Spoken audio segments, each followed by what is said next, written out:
Assalamualaikum warahmatullahi wabarakatuh. Selamat malam teman-teman dimanapun berada. Halo semuanya, terima kasih udah nonton video saya sebelumnya. Nah sekarang saya Dion, izinkan saya untuk bercerita mengenai operasi saya yang pertama, bagaimana rasanya, metode yang digunakan apa, di mana dokternya bagaimana, kemudian sakit atau enggak, biusnya bagaimana. Insya Allah akan saya jawab di video saya kali ini. Oke, baiklah kita mulai dari pertama saya memutuskan untuk operasi di tempat itu. Jadi saya memutuskan operasi di Surabaya waktu itu di klinik bedah dan itu klinik spesialis khusus buat bedah wasir, hemoroid dan juga fistula ani. Operasi pertama yang saya harus ambil waktu itu adalah fistula ani karena yang sangat mengganggu itu. Jadi fistula ani itu mengeluarkan cairan terus di saluran dekatnya anus begitu ya. Jadi katakanlah ini anus, di sini tuh saya ada saluran gitu yang kayak jerawat timbul tenggelam dan ketika dipencet tuh dia keluar nanah dan juga cairan bening begitu. Dan itu membuat saya tidak nyaman dan saya takutnya kalau sholat nanti nggak sah karena najis begitu kan. Kan dia dari saluran rektum, anus begitu. Jadi kotor dan itu bakteri gitu. Dan kata dokter itu tidak pernah bisa sembuh sendiri. Jadi harus operasi. Operasinya ada 3 jenis metode yang saya ingat ya kata dokter. Yang pertama itu adalah pakai laser. Jadi pakai laser tuh nanti saluran tuh akan dibakar sama dokter. Dilihat dulu salurannya tembus sampai rektum atau enggak. Kebetulan kalau punya saya tembus. Jadi dia nanti akan dibakar. Nanti searching aja di ini banyak kok di YouTube banyak. Itu dibakar sampai bener-bener menutup. Jadi metodenya dia menutup saluran itu dengan cara membakar jaringan-jaringan yang mengandung bakteri itu untuk menutup dan tidak membuat jaringan baru dan tidak membuat saluran baru gitu. Sampai bener-bener ditutup gitu. Dan di titik yang kena kulit ini, yang timbul, yang kelihatan ini nanti dia akan dibuka seperti gini untuk mempermudah proses penyembuhan fistula untuk memastikan kalau fistulanya udah benar-benar sempurna tertutup gitu.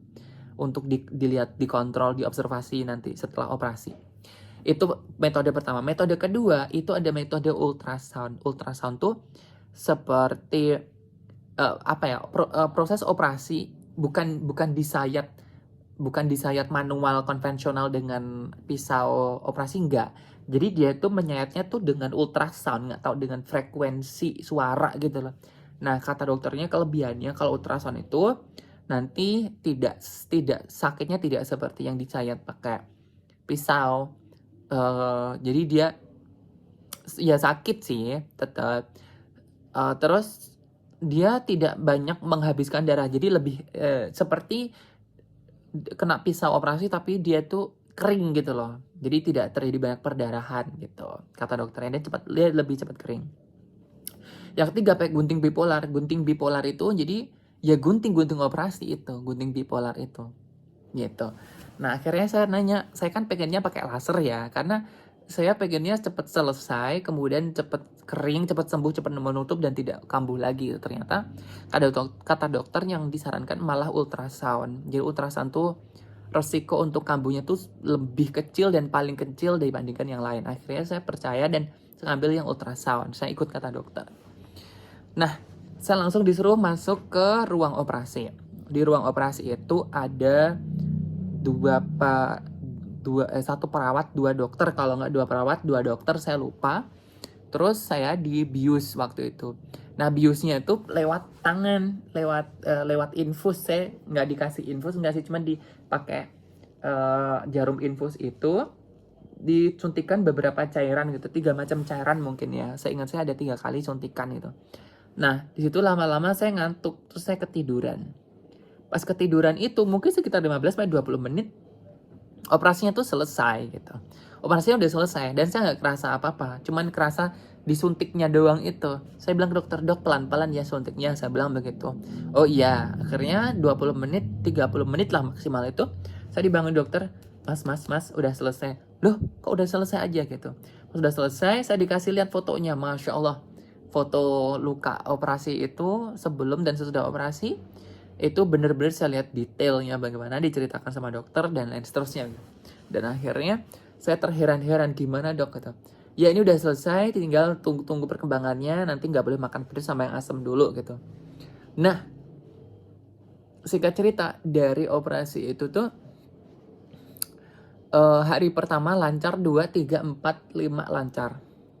Terus obatnya apa aja? Nah, setelah selesai operasi, obat yang diberikan dokter satu, itu adalah antibiotik yang harus habis sehari, dimakan 3 kali kalau nggak salah. Saya diberikan 1 strip kalau nggak salah, isi 10. Kalau nggak salah isi 10, saya ingat saya. Terus anti nyeri ya, jadi seperti asam mefenamat. Yang ketiga adalah obat pencahar BAB. Nah, obat pencahar BAB ini saya diberikannya versi pil kecil-kecil gitu. Nah, itu diminumnya cuman sehari sekali di malam hari sebelum tidur. Terus dikasih obat anti radang. Jadi ada 4 macam obat. Ada 4 macam obat. Antibiotik, anti nyeri, anti radang, sama pencahar. Pencahar itu biar BAB-nya itu halus gitu, tidak keras gitu, atau untuk menghindari konstipasi. Terus saya makannya normal. Kata dokter, pantangannya apa dok? Nggak ada, wes makan normal aja. Hindari yang pedas sama asam tapi gitu. Terus akhirnya saya hari pertama rutin melakukan minum obat itu, terus makannya juga normal. Cuman saya kurang literasi gitu, saya kurang browsing. Akhirnya di hari kedua itu sembelit. Hari kedua sembelit, hari ketiga begitu, 4, dan puncaknya di hari kelima. Di hari kelima itu saya mengalami perdarahan yang sangat hebat. Perdarahan yang sangat hebat gitu. Jadi ketika saya BAB, malam hari itu, setelah saya jalan kaki sih, itu kayaknya mungkin kelelahan atau bagaimana, saya nggak paham. Jadi luka operasinya belum kering, terus saya kelelahan, akhirnya malamnya itu saya mengalami perdarahan. Pas saya BAB ke toilet, jadi toilet bul itu kan segini ya, segede ini kalau nggak salah, ya seginilah. Saya BAB keluar, dan yang keluar itu semuanya ternyata adalah gumpalan darah. Jadi full segini. Jadi gumpalan darah itu segini banyaknya. Itu masih ada darah cair yang terus menetes gitu. Banyak banget. Seperti orang muntah tapi isinya tuh darah gitu. Gumpalan dan juga cair, darah cair gitu. Sudah bingung banget, udah khawatir, udah takut, udah panik. Saya hubungi dokter. Sama dokter, oh ya saya lupa, ditambah satu lagi dikasih pil namanya Calnex. Jadi Calnex itu adalah pil pembeku darah. Nah, kalau terjadi perdarahan nanti yang kita disuruh minum tuh pil Calnex ini. Saya minum pil Calnex tuh per 3 jam. Jadi per 3 jam saya minum terus. Dan singkat cerita, sampai hari ke-6 itu saya mengalami sekitar 5 kali perdarahan. Jadi 5 kali segini banyaknya darah tadi yang keluar. Itu sebanyak 5 kali. Saya memutuskan untuk kembali ke Surabaya untuk kontrol, karena udah jatuh kontrol di hari ke-6 kalau nggak ke-7, saya lupa. Terus sama dokternya dicek lagi operasinya. Saya masuk lagi meja operasi gitu. Nah, pas dioperasi lagi itu saya nggak dibius seperti pertama. Sakit banget. Jadi saya tuh disuruh disuruh baringan. Pas baringan itu saya kerasa banget itu disuntiknya sampai 3 kali kalau nggak salah. Itu jadinya bius lokal, jadi bius disuntik di anusnya begitu kalau nggak salah.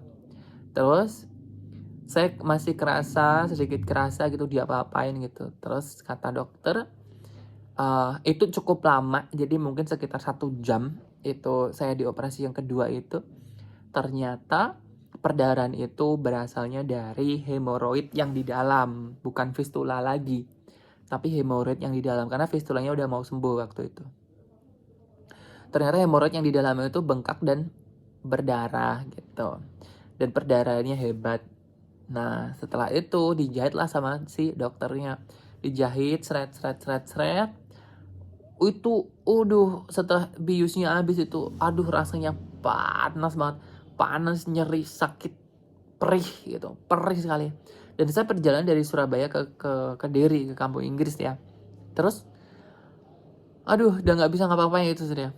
Minum obat anti nyerinya berkurang setengah berkurang sampai malam, sampai besok pagi hari pertama pasca operasi itu normal. Tapi jeng setelah itu terjadi lagi perdarahan ya. Sampai akhirnya saya harus dirujuk ke rumah sakit. Yang terakhir kali saya ke rumah sakit itu akhirnya dilakukan tindakan operasi untuk ngecek semua operasinya. Oke, jadi demikian teman-teman yang mau operasi nggak usah takut. Semoga ini bisa jadi pelajaran kita semua. Nanti bagaimana sih langkah operasi yang tepat itu supaya kita sekali ditangani langsung recovery begitu. Nanti akan saya ceritakan di video berikutnya. Stay tune. Thank you sudah mendengarkan dan semoga bermanfaat semuanya ya. Mohon undur diri. Assalamualaikum warahmatullahi wabarakatuh.